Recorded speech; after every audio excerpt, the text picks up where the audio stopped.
Turning off the air conditioning before cleaning the drain line prevents the system from starting unexpectedly and protects both the equipment and the person doing the work.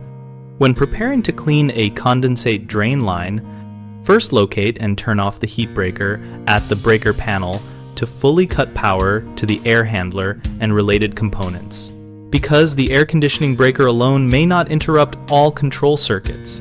Wear safety goggles and gloves to prevent exposure to standing water and biological growth such as mold or bacteria that can build up in the line.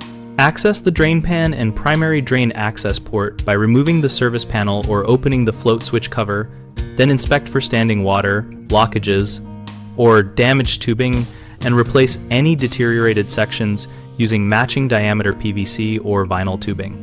Use a wet and dry vacuum at the outdoor drain termination to draw clogs back out, or introduce a quarter cup of white vinegar into the access port to dissolve light scale and organic buildup, letting it sit for up to 30 minutes before flushing with water.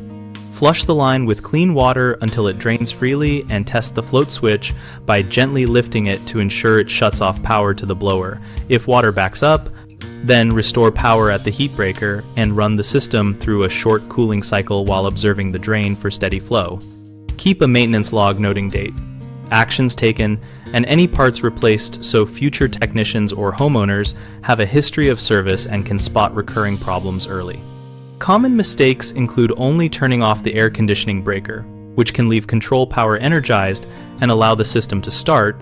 So always switch off the heat breaker at the panel to isolate the air handler completely.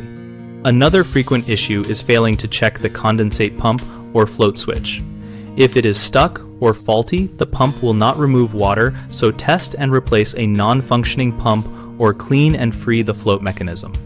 A third common problem is using harsh chemicals that can damage PVC or seals.